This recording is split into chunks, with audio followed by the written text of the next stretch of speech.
Introduce our guest. We have now some tax tips. It's Dimitra Anderson from the Anderson Law Offices on Chicago's North Side. My friend, my accountant, thank you so much for being with us today. Good morning, Andrea. Good morning, Steve. How are you? Nice to have you on. I appreciate you doing this. Well, we have My pleasure. We have some tax tips for you. It's the countdown time. I usually try and have mine done by now, but I'm running a little bit late this year. But and I try to have mine done by October, so I'm right on time. Yeah, exactly right. But the main thing you always say, Dimitra, is file early if you're owed money. Yes, absolutely. The 2024 tax season is off with a bang, and the IRS has already started accepting returns for filing as of January 29th. So definitely the sooner you get that return in, the sooner your refund will be coming your way. And I know that's really important. A lot of people really count on that. The tax deadline for individual 1040 tax returns this year is Monday, April 15th. Oh, it is. It's actually on the 15th this year. Yes, on the 15th, Monday, April 15th. And it's the same for the state of Illinois. Don't forget, we pay taxes there, too. Some states have a slightly different tax deadline, but Illinois is the same this year, April 15th. Is there a simple way to say whether or not somebody should file a simple 1040 or go ahead and try to do a more elaborate form and figure out what deductions they might have? Well, I think of a good benchmark is looking at the standard deduction. This is a freebie everyone gets, and they basically do this so you don't have to worry about tracking down your receipts for things like medical, charitable, all that stuff if your total is less than this amount. So if you're single, then the standard deduction for 2023 is $13,850.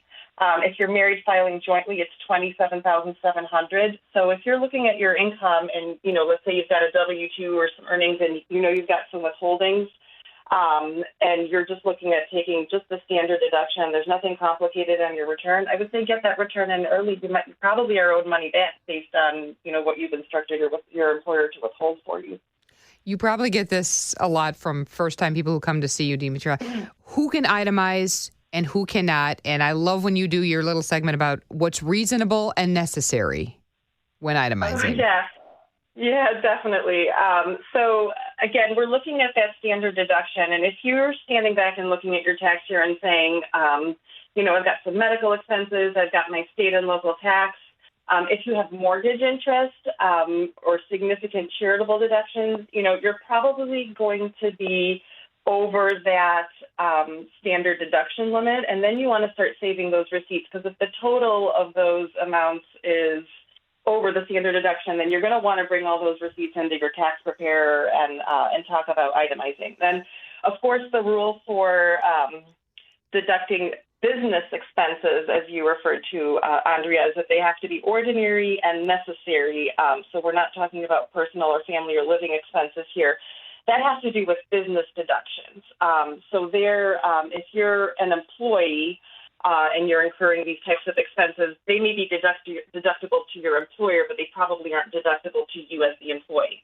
Now, if you're a business owner, then you are the employer, or even if you're self-employed, there you want to be keeping track of those deductions. They'll either be on your Schedule C if you're self-employed, or they'll be on some kind of business return if you're a corporation or an LLC for your business. A lot of people glaze over when they start talking about taxes and money and stuff. You started off by bringing up the point over here, people count on their refund, but this is not the best way to save money, because you are giving the government a interest-free loan for a year. But I think most people would agree. True. They find it very difficult to determine what deduction they can take and how to get the number right to get the right amount of money taken out of their check. Yeah, that's true. So there we want to be looking at the formulas that are in the W-4 form. The IRS actually has a way of having you sort of compute what your employer should withhold from your W-2. And then if you have anything more complicated going on your tax return, you want to meet with your tax pro and talk about, well, do I need to be paying more? And then you can adjust that W-4. Or if you're a person who's always getting money back, it's probably because you have something else going on your tax return. And maybe in that instance, you can consider adjusting your withholdings downwards, but you need to let your employer know there's a form you need to fill out and submit to them so they can withhold less. I would say always talk with a tax professional because there's different loopholes, there's different caveats this year. Dimitra, you were saying if someone turned 73 last year, there's a new caveat with that as well for 2024. Right, Andrea. After the passage of the Secure Act 2.0 in 2022, you don't have to take your RMD until you reach age 73. So if you turn 73 during 2023, you actually have until April 1st, 2024 to take your 2023 RMD out of your retirement accounts. So that's just if you haven't already done that, keep that deadline in mind, April 1st. A listener wants to know how much they can take in stock losses. I assume it means individual stocks, and can that be rolled over? So you can. So those rules, again, as anything that has to do with the IRS, it's pretty complicated. But the rule of thumb is you can deduct your losses against your gains, and then you can go down $3,000, and anything else you'll carry over. So that net is going to be minus $3,000 on your current year 1040, and then if you have a larger loss than that, you'll carry it forward to be offset against future gains. How far can you carry it? How many years? Until you wipe it out. Until you die, actually. Oh, there you go. Asking for a friend. Necessarily want to die. Asking for a friend. So for those of us who haven't filed and are hoping to come see you within the next few weeks or so, what can we do before April 15th? Perhaps increase an IRA contribution. What can we do to best prepare ourselves? That's a great question. Fingers crossed, get a refund. Yeah, definitely. A couple of easy items that kind of the first things we look at are, can you make a deductible IRA contribution? We also look at, can you make HSA, a health savings account contribution? IRA people are a little more familiar with. If you don't have a retirement plan at work, or if you have a retirement plan but you don't earn more than the income limit, you can contribute and deduct up to $6,500 if you're under age 50. Or $7,500 if you're 50 or older into an individual retirement account. No, I'm sorry. Go ahead. I was going to say the income limit is up to $73,000 if you're single, or $116,000 if you're married filing jointly.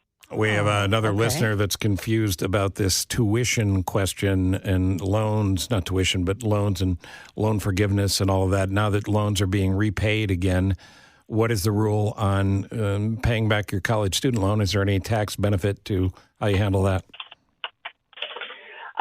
So student loan forgiveness, basically, let me back up. So loan forgiveness, if your debt is forgiven prior to January 1st, 2026, you won't have income tax on the cancellation of indebtedness. Normally, when you owe money somewhere and it's discharged or forgiven, you have to pay income tax on that discharge of indebtedness, but they made an exception for discharge of student loans. It's, Cool. I'm glad they made it simpler. Now, this is why we need you. Yes. We need you. Yes. We need you. And all great, my sister's CPA, all great CPAs. Mm-hmm. This is your Christmas season.